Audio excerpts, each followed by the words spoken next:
So they went to the wrong group.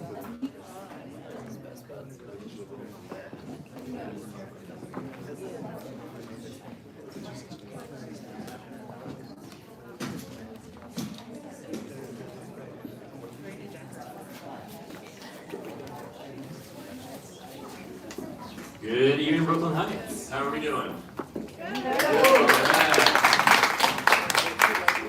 My name is David. I'm a librarian here at the Branch. I want to thank everyone for coming out tonight. Very excited to be hosting Sami and Andy tonight. Really excited for this talk.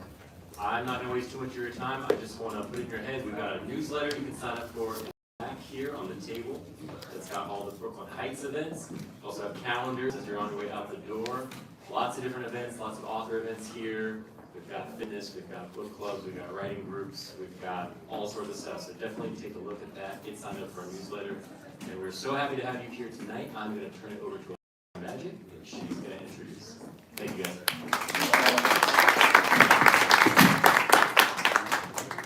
Hi everyone, thanks for coming out tonight. My name is Alexa and I'm on the events team at Books Are Magic, which if you don't know, is an independent bookstore just around the corner from here. We're so excited to bring Sami, Tamimi, and Andy Baraghani to this gorgeous library to celebrate the launch of Boustany. But before we get started, I just want to point out some logistics for how tonight's event is going to go.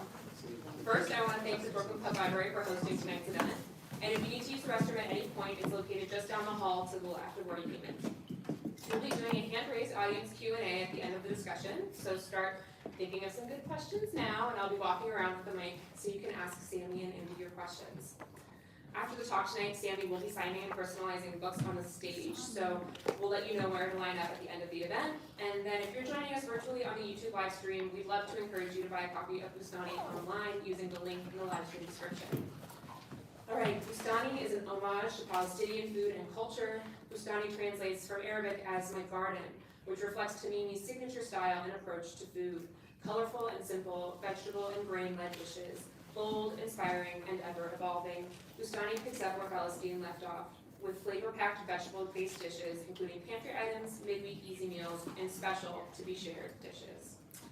Sami Tamimi was born and raised in Jerusalem and has been immersed in food since childhood. He started his career at 17, working his way up a variety of restaurants, mastering diverse culinary traditions along the way, to becoming the head chef of Lilith, one of the top restaurants in Tel Aviv in the 90s. And in 2002, he partnered with Noam Bar and Yotam Olengi to set up Olengi in Notting Hill as the executive head chef.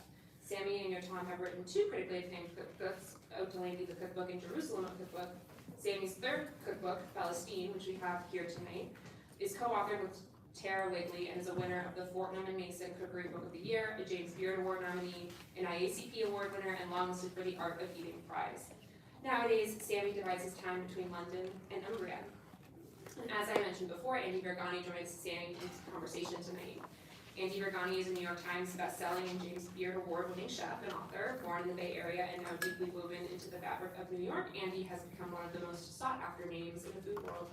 At the age of 16, he began working at the world-renowned restaurant Chez Nice. He continued his culinary training at, this is going to kill me, L'Arpège in Paris and Estella in New York, before he moved into food media.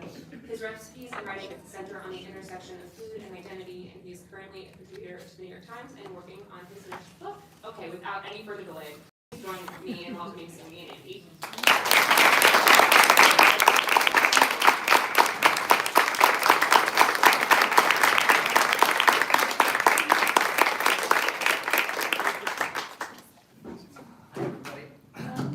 Hi, everybody. Oh. Hi, everybody. Very happy to be here. I feel very, very lucky. I told him backstage, I said, wow, I think this is the first time I get to share a stage with a fellow Middle Eastern gay man. A rarity. I have a lot of questions, so we're going to dive right in. I know you guys will have some questions. Think about them, and then we'll hand over the mic later on. So happy to be here, Sami. I'm so Yeah, grateful. I'm always really nervous at the beginning, but then You loosen up. You calm down. it will be absolutely fine. Okay, let's start with the name Boustany. Where did that come from? I feel like anybody who has cooked your recipes, read your books, they know that you give life to vegetables. really like no other. So how did that come to be, and why did you decide to write about it now? I mean, the whole Boustany name came from my grandfather's kind of little garden that he had in Hebron, and I don't know. I mean, the book came when COVID really hit us, and we kind of decided, okay, that's it. It's a crazy London life. Everybody's going a bit kind of loopy, and we decided to basically pack everything, the two dogs, and we drove all the way to Umbria in Italy. We have a little place there.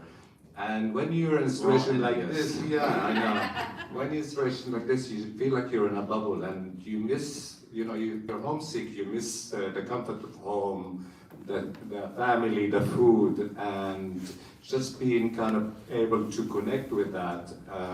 Luckily, the climate in Umbria is a bit like Jerusalem, Palestine. And it was spring, just kind of long walks, kind of reflecting and thinking, but also foraging for all sorts of greens and vegetables and berries. And my partner Jeremy thought I'm totally bonkers, and he thought, "You're gonna poison us one day." But I knew what I'm picking because I remember all the stuff that my mom and dad just take us on to the hills of Jerusalem and picking almost the same herbs and greens and berries. And my mom used to cook them sometimes really, really simply with just kind of onion and tomato and sumac and a bit of lemon, and sometimes they're a little bit more elaborate. And this really kind of connected me to everything, to the place, calling it home, although I left about 30 years ago. But also to the family, we kind of having a conversation with my sisters about how to do this, and you remember we went there, and it all kind of came together. But I didn't plan to kind of write a book about it. It only happened about 8 or 9 months after we got back to London, and I thought, I have all these kind of notes about all the stuff that I made in Italy, and I mean, they are really important. They are kind of things that I would like to share with people. So I started kind of compiling them into, it wasn't even a book. I just thought, okay, I'm just going to do like a spreadsheet or 2 or 3, and before I knew it, it was like 20 pages with pictures and everything. And my editor at Penguin, somehow she heard from somebody that I was talking about a cookbook, and I got a call, and she said, like, whatever you're working on, I'm gonna publish it. And this kind of gave me the push to do it. I'm curious, because you were in Umbria and then you went back to London, and I think it was probably still, not peak pandemic, but a little bit had settled.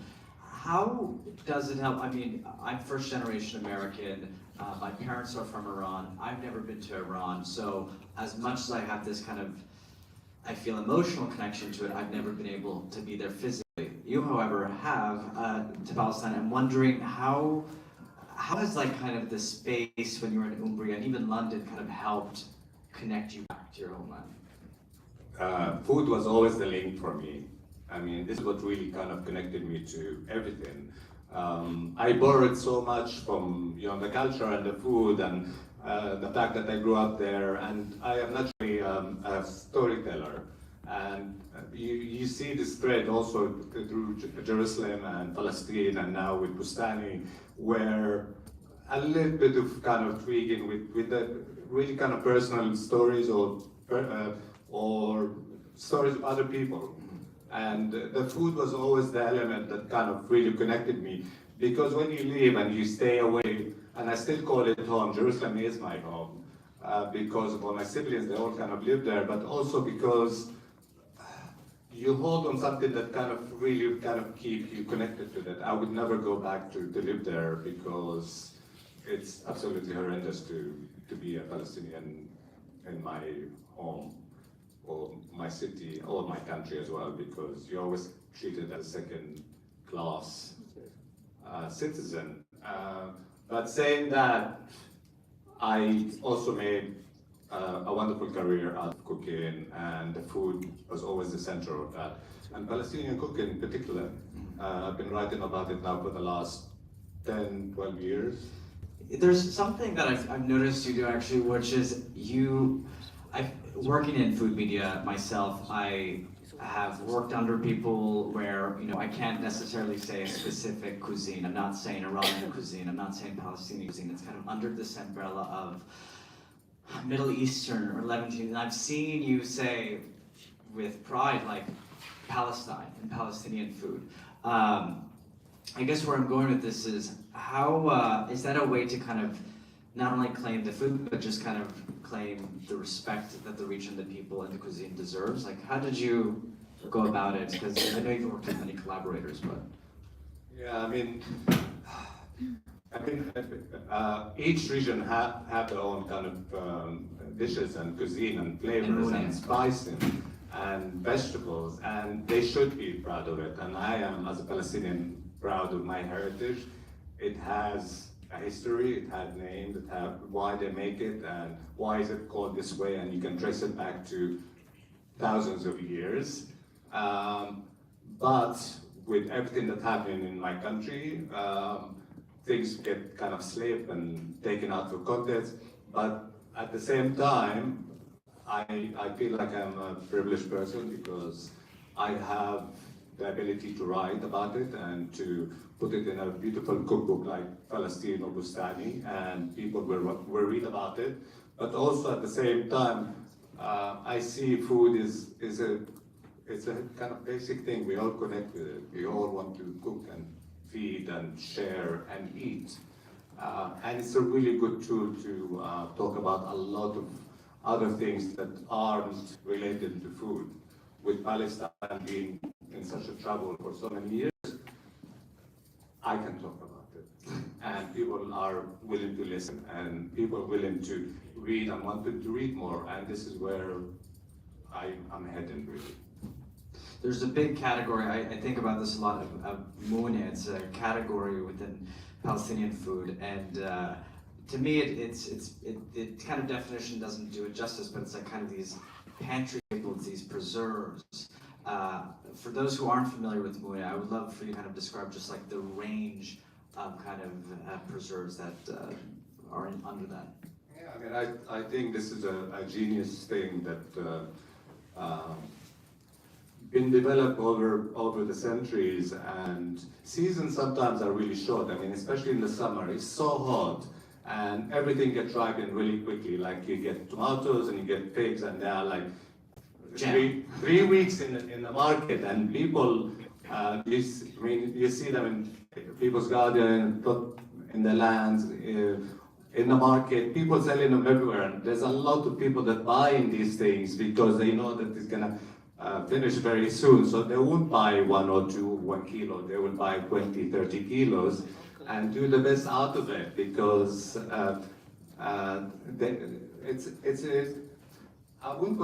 it's a really celebration of the seasonal things, which is, I'll talk about it later, but we are in the West really kind of losing touch of anything to do with seasons. But going back to your question, they also developed all these ways to enjoy these seasonal things for the rest of the year. So from pickling to fermenting to drying, nowadays they're also freezing stuff. And all these little elements are appreciation of the surrounding and the land and what kind of grows around you. But also at the same time, they come really, really handy when you're having a table full of people come in and you have 2 main dishes, for example, and 2 little dishes, and then a lot of items that come from the pantry. They kind of act as like a secret weapon of sorts. They're more like little sprinkles of things, which kind of finish and enhance the dishes, but also give them another layer of flavor. Because they can add acidity and texture, but then also heat. So it really is a nuttiness, creaminess, beautiful. My grandma always did these frizzata, which is the same family as oregano, packed full of green chilies, hot chilies, and lemon and olive oil. And it's the most wonderful thing, and you can just really spoon it and just put it on a lot of dishes. It's so beautiful on an egg or on an omelette or plate of lemonade. There's one that I grew up with a version. It was so interesting to see your version of pickled eggplant, Yeah. which I don't think most people would ever think to pickle eggplant, but you have this amazing kind of, for me, it's like almost creamy, custardy-like interior, but then this extreme acidity from something you would never expect. We would eat that with rice a lot, but I'm curious, what would you guys eat it with? Because we usually eat with nigella seeds and dried mint and dried tarragon. Yeah, I have two, and one of them is maklouz, which is a baby eggplant, and they stuff them with walnuts and chili and lots of garlic, and they ferment them in olive oil. And they take about 2 weeks to ripen, but they are so delicious. And no acidity added to them, so it's just kind of the natural juices and also the acidity that come from the eggplant. And the other one is a quick pickled eggplant with garlic and chili and spices like coriander and fennel and cumin seed. And this is, I'm just addicted to it. There's, you've been cooking with vegetables. I feel like more and more people, certainly I do the same, where most of my recipes and most of the way I cook is really, I cook a lot of vegetables. How would you kind of help home cooks? How do you go about layering vegetables together, bringing their different kind of textures? And I feel like I get that question a lot of how you kind of approach cooking. I've been doing it for so many years, and for me, a perfect bite or a perfect dish, it have to have all the elements that I wanted it to be, which, you know, the creaminess, the acidity, the spice, the crunch plays, the sweetness. It all kind of play an important part, each element of the dish, but writing a cookbook, it's you have more time to think about it, but also you try the recipes 3 times. We talked about your cake that you tried 7 times. And we'll see. I don't know if I'll publish that yet, but it's good. It's very good. It's not great yet, so. And this is the kind of challenge that a chef or a food writer write about. They want everything to be perfect. And with my experience, but also I borrow quite a lot from the heritage, and a lot of the dishes that I do, especially in Palestine and Boustany, are based on traditional dishes that, for me, sometimes they don't need any enhancement or changes. They really kind of best kept alone, and I just kind of make them look prettier. But a lot of the dishes that I feel like, in the kind of my naive thinking, if things didn't happen the way they are in Palestine, food will actually evolve, because food in Palestine always evolved, but it stopped at a certain time because people felt that food needs to be preserved. And I like this idea of kind of adding different layers and textures and colors, but also in my head, I think nobody's gonna sit 3 days and roll vine leaves and coral zucchini. The balance of the so past and the present. Yeah, so the traditional, but also it needs to be quick. People don't have the time. I don't have the time. I would like to stand in my kitchen and do a dish that takes 3 hours in my dreams, but I don't have this luxury. This leads me to my next question, and I think about this all the time. There's a thoughtful tension in Boustany between tradition and reinvention. As we all know, food is often used to explain culture to outsiders. I think about this a lot, just growing up with Persian food and trying to introduce that to the world, to people who've never cooked that food or tasted that food. So I'm constantly wondering, am I over-explaining? Am I not explaining enough? Did you ever feel that tension, and what to make a recipe feels like it's yours while still honoring where it came from? I am definitely as much as you can add it. You can do too much. I think you've been doing it long enough where you can do whatever you want and no one's gonna say anything. I'm starting to, people are not, the Persian aunties are not coming for me anymore. They're just sort of around. And definitely the first 8 years I was getting all the not anymore. I help my sisters, and they see what I cook, and sometimes I send them ideas and pictures, and we talk about it. It's like, but somehow I feel like they are not saying the last kind of, what the hell are you doing? But sometimes, I mean, they totally understand it. One of my sisters actually kind of tried the recipes, which is nice. She's not my tester. She's like, she just like to do it. But I mean, I talk about Palestine, about their food. I can't really think, I'm doing too little, too much. I also think we have to acknowledge that food evolves, dishes evolve from household to household to region. There's an overlap within countries, and so I think that's something that I try to keep in mind. But there are some dishes that I had never. There's one dish I can't stop thinking about in the book, and maybe it's because it's like two of my favorite things combined. It's pickled turnip beans stirred into yogurt, and that just maybe that's to me that's like so satisfying because there's so much texture, creamy, and then there's like this acidity, but like I've never bitterness and and sharpness as well. Yeah, that, and there's a kibbenaya, but with tomato, which I think I've seen before, but whenever I think of kibbenaya, I just go straight to meat and bulgur rather than tomatoes. But the juices of the tomatoes are actually like what help plump up the bulgur. Is that right? Yeah. I mean, this is also, again, we touched about it earlier, the idea of the seasonal, and these greens come for 3 weeks, and they're very bitter. You can't eat them. I mean, you can probably stir fry them, but you need that. But the idea of, I don't know who thought of that, but they chop them, salt them, leave them in salt, and then they wash them, squeeze them, and they preserve them in yogurt they top them olive oil.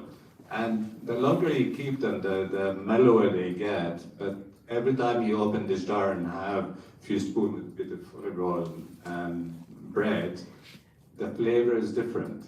And I think this is the beauty of fermentation. It changes. Yeah, with the kibbeh, it's the same thing. They have a lot of tomatoes, and they needed to do something that kind of celebrate the season of tomatoes. It's all about the tomatoes. It's not about. It's like the kibbeh. It's all about the fresh lamb that they can get and pound, add all these beautiful. Not eat But the idea of it is that it's pure comfort, but also really to celebrate what's in the season, which tomatoes. There's a recipe in the book. Is there a recipe in the book that looks deceptively simple, but just is like a showstopper? Like one you would suggest that just is like, all right, there's maybe not too many moving parts. The process is fairly simple. But you gather these ingredients together, and it's just a showstopper. That's a difficult one. There are so many. I have one in mind. I have one in mind. Yeah. And it's like, I'm forgetting the exact name, but it's carrots that are, this is what I want to call it. With Carrots smothered in tamarind. Yeah, this dish is based on a traditional dish. This is really hardcore. They actually core carrots. Oh. And they stuff them with lamb and rice, and they fry them first, and then they cook them in this beautiful tamarind, honey, and lots of garlic sauce. It's very acidic, very sweet, totally kind of exotic. I think it probably comes from like the Far East or India or even Persia, I don't know. But I wanted to kind of bring this dish for people to cook without, I mean, you can buy these cold carrots in the Middle East and back home, They use drill recorder. They are so hard, and I tried to do the. I remember when I did Palestine, maybe I should do it. They're really hard to core, and also they snap. So you go halfway and then they break. And like, When you're looking for assistance, is that the test? It's like, can you core a carrot? I'll probably start. I'll try and press myself. There was also another. I don't know if there's one dish. It was called what was it? It was the chilled tabbouleh soup, and I was like, oh wait, that is. I like that brand even better. You just totally took a spot show and rebranded it. But it had so much more texture. If you look at it in your book, it's like these little tiny pieces of like jewel-like colors, and it doesn't have a smooth consistency. And I'm like, I have to admit, I'm not a huge gazpacho lover. Are you gonna copy it? There's a few things I might be borrowing, Sami. I'll just let you know. But where did that come from? I love chilled soup. I think summer need chilled soup. I mean, this is the whole idea of having something like chilled tabbouleh soup, which is absolutely delicious and filling, and at the same time really refreshing. Tabbouleh is a beautiful dish. I mean, but when you don't have the emotional connection to it, it's a lot of chopping. You know, mountains and mountains of herbs, really, really finely. And I remember a story. I mean, I think I wrote it somewhere in one of the books that my mom, when she was teaching my sister to chop herbs of the parsley, and she looked at it and said, "You need to do better to find a husband." Because it's mostly. I was taught by Kamal Musayak. Yeah. And he watched me, and I was like 28. It wasn't that long ago. He was just like watching me, and he's an incredible cook, incredible chef. But it is majority parsley, a little bit of bulgur, and again the tomato. It kind of brings the kind of bulgur back to life, and a good amount of lemon. But you want the parsley to be airy. You don't want to kind of make it wet. He told me it's like. So I took all the elements of the tabbouleh and added more tomatoes to them, and all the flavoring of the tabbouleh, which is lemon and a bit of onion and olive oil.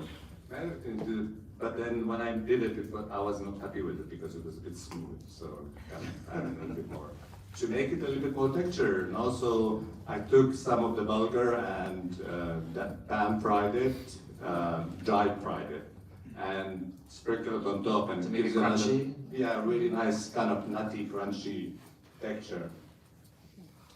I love that.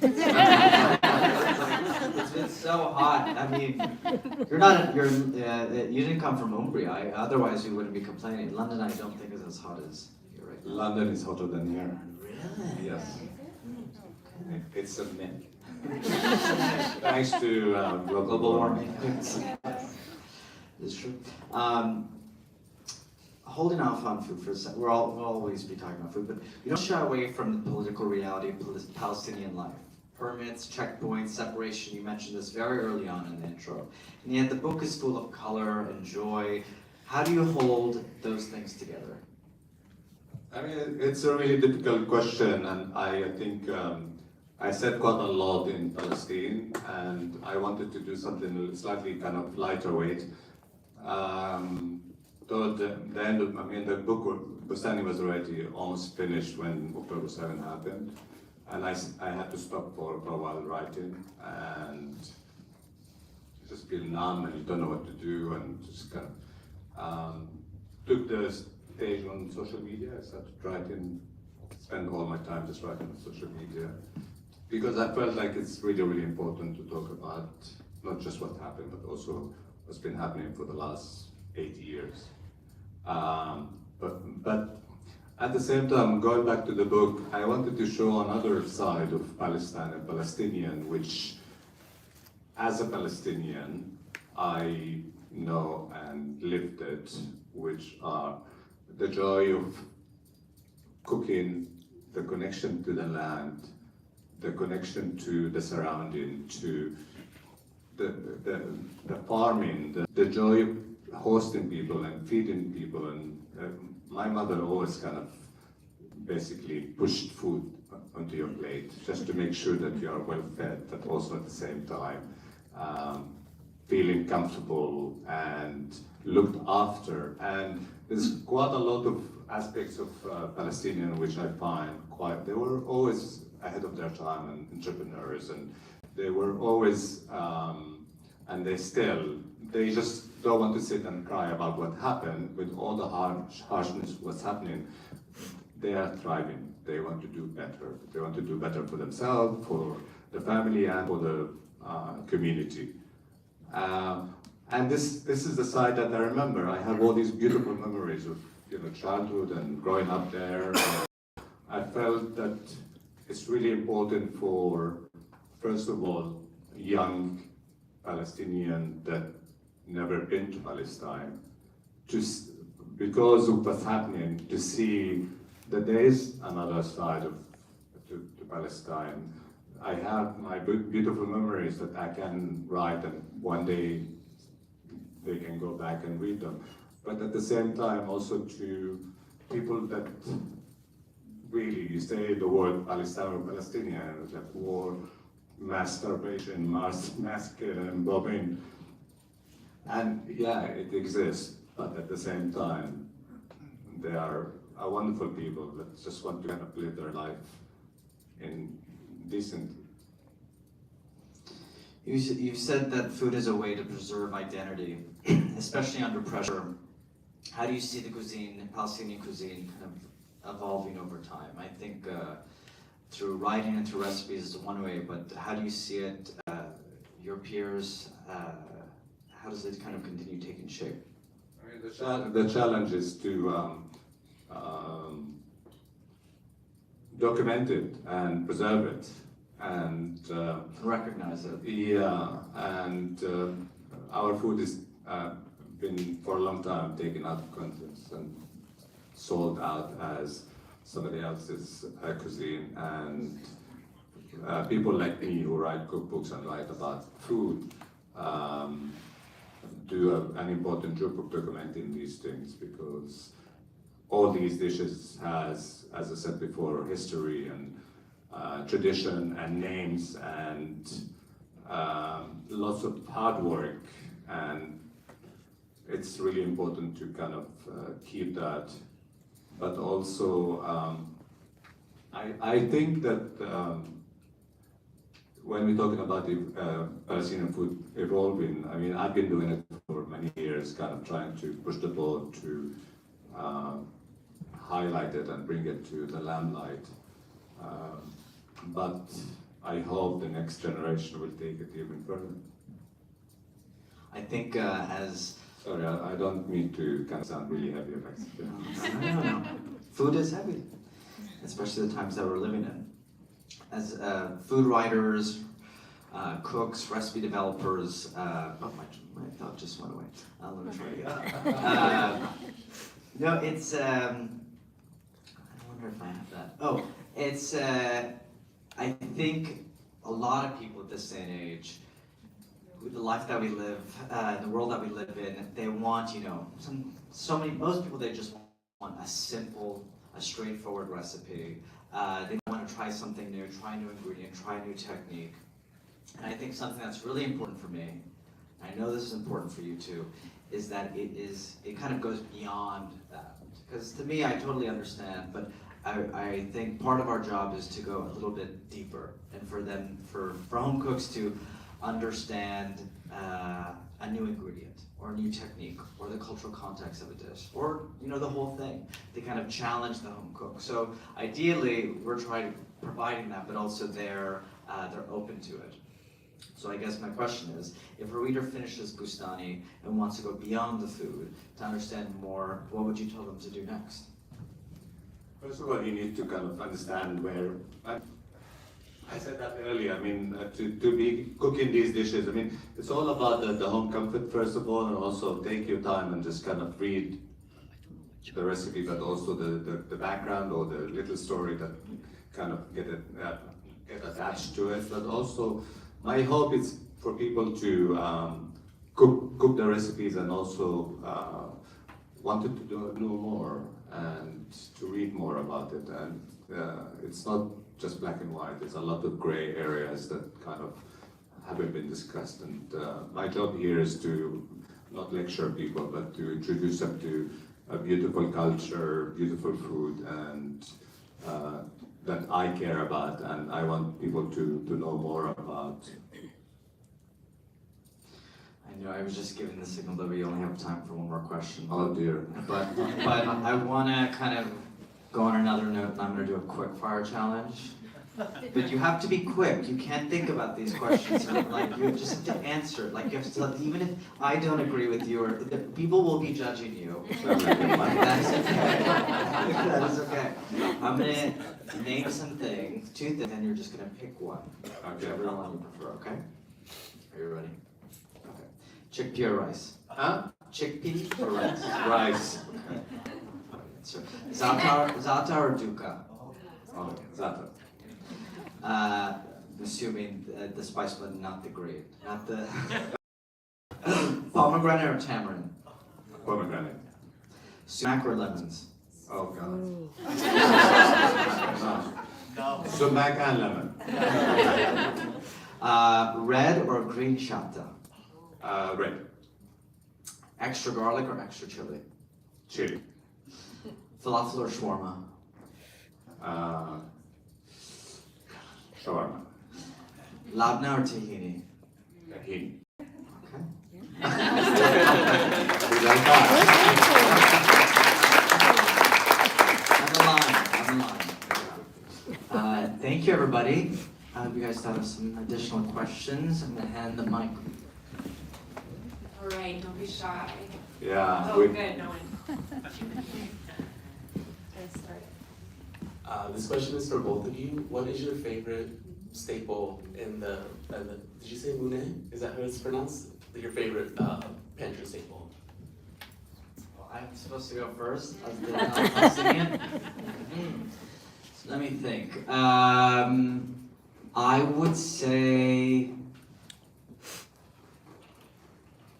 probably the one that I eat the most are I speak Farsi and I don't speak Arabic, so I'm blanking on the names even though I should know. But the pickled turnips, like that's probably one. And I also think the red shabta, the red sauce. Trying to think what else. Yes, I would take those over the kind of dukkha and the za'atar. Sorry.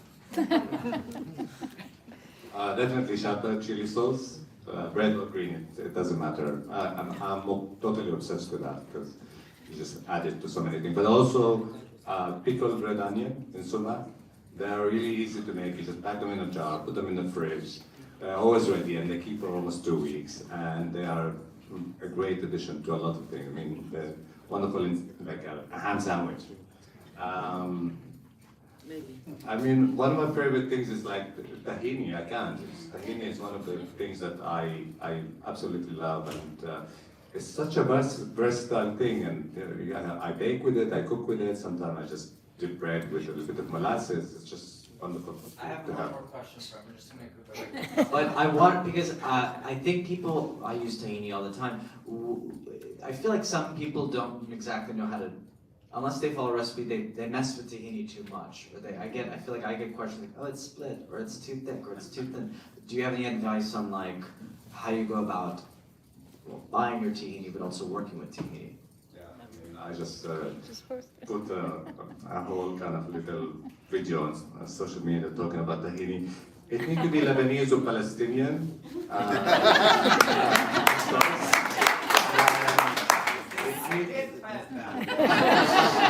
Syrian. Yeah. Huh? Syrian. We don't get Syrian, unfortunately, so I can't really talk about it. But I'm sure it's a beautiful. I got this angry lady on social media. She's Egyptian. It's like I feel like I am cheated. Because it's treated like a peanut butter. It's really, but it needs to be smooth and pour. You can just kind of pour it. You can use it as it is, or you can just add a bit of water, lemon juice, and garlic and salt. You can flavor it with a lot of things, don't add chocolate to it. But you can do chocolate cake with it. So it's really, really wonderful. And if it splits, just keep stirring and add a bit of cold water to it. Yeah. Too many hands. I know, wait. Help you. So I just want to ask why Monty is not on your book. That's like a very good question. Not gonna work. Because I did a molokhia recipe in Palestine with chicken meatballs. People don't have the kind of emotional attachment to it. And also because it's slightly slimy, and people don't really like it. No, I'm not talking about Arabs, I'm talking about non-Arabs. Oh, okay. Molokhia is a jute mellow, and it's, if you don't cook it right, it becomes like an okra kind of, and people don't like that. But I love it. Hi, this is a follow-up to the quiz, fast quiz questions. المقلوبة زهرة ولا باذنجان؟ The question is like malube, whether it's with cauliflower or eggplant, both. Are you not happy with this answer? No, because my wife keeps adding more vegetables to the المقلوبة. I need you to tell her to minimize.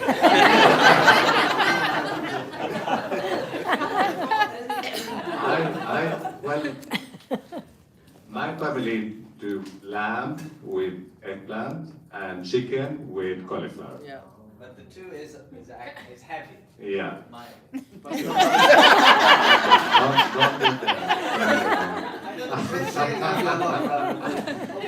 I mean, we are doing now consultants.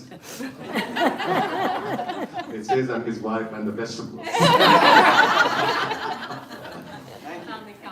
A pleasure. Anybody else?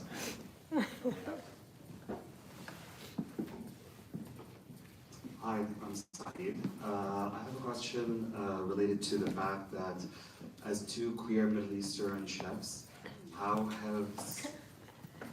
He's running away now. Are you talking about being queer? Well, I was going to ask, how has that played a role in defining you guys as chefs, and has it been a bridge, I would say, between your culture and your queerness?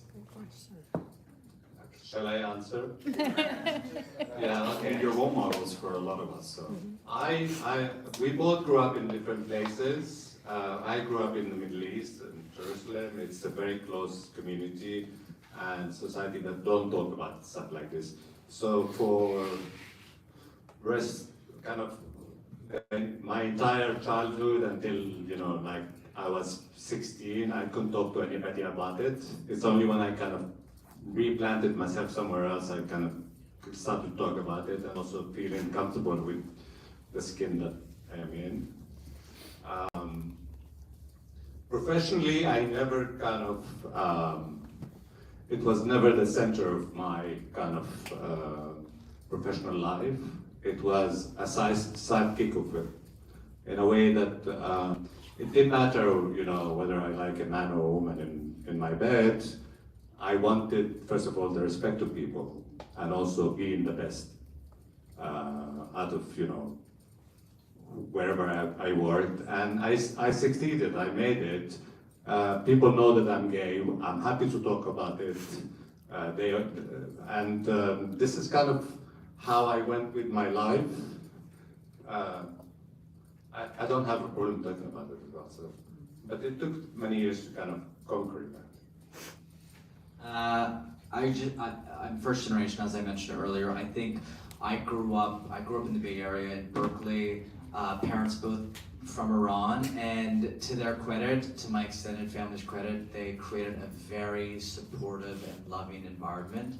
I came out at 18, and it has been so late. Well, I didn't say it was the first time I was with a man. That's had to come out. But it was just, they went beyond I could imagine, even though I had my own fears. In terms of how it kind of has connected with food, deeply.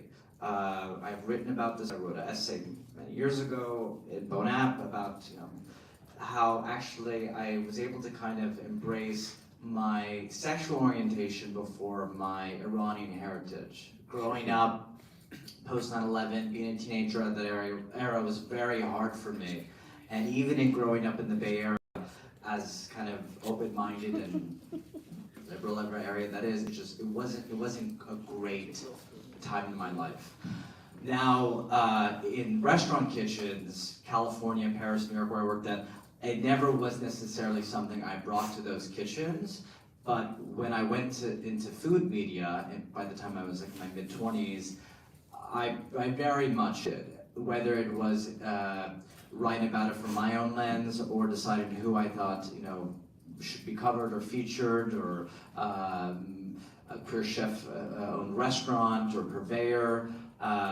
If you have my book, I hope you guys get my book, it's the very first sentence actually where I acknowledge my ethnicity and my Iranian heritage. So I think for me it's something that the older I get, it's something that I don't necessarily have to talk about constantly, but it's something that I make it very clear up front. All right, we have time for one more question, and I'm gonna make Sami choose. So everybody raise your hand, and Sami, you tell me who to go to. Okay.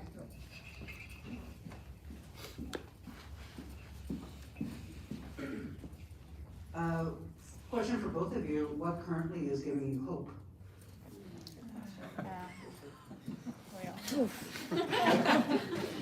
It's giving us hope. Oh.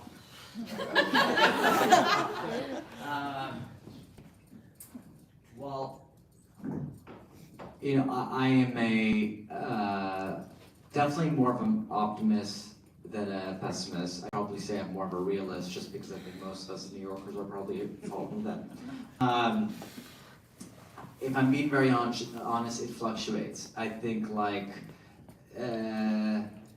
the people in my life, the people I hold close in the city, abroad, in Iran, elsewhere, it's really pushing me, and at age 35, as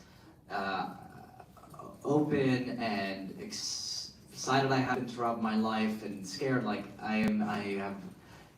these are very uncertain times from my perspective, and I really don't know where we're going. I don't feel great about the direction where we're going in many ways, in this country, I should say, and definitely globally.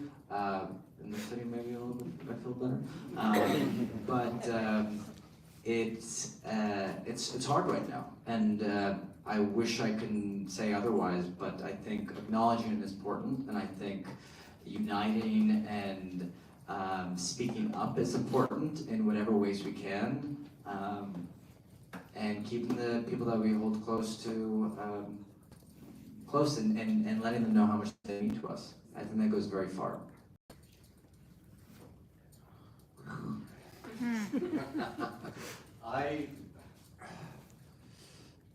I really find it in the little things in life. I have great friends, very close. We talk about a lot of things, and I get a lot of support from that. But also being able to sit and write about it, it gives me this almost like a relief from what's going on. We head in, I mean, the whole world is heading into kind of a weird kind of place, and I hope it's not going to kind of end up in a really bad. But at the same time, I am an optimistic person, and I always kind of think something is going to break, but then it's going to get fixed. Hope is, we need to keep hoping. I am, okay, I'm just going to bang about it again. I am Palestinian. We always have hope. This is what keeps us going, but also this is what keeps me getting out every morning. Okay, I'm ready for the day. What can I do?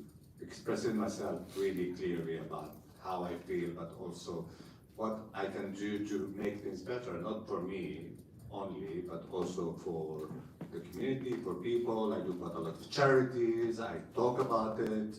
I cook. I share food. I write about it, and this is kind of gives me hope because for me it sounds a bit cliche, but you guys came tonight to share the talk with us because we really connect on a certain level, and this is kind of gives me hope. That's such a nice note to end on. Thank you guys so much for your conversation.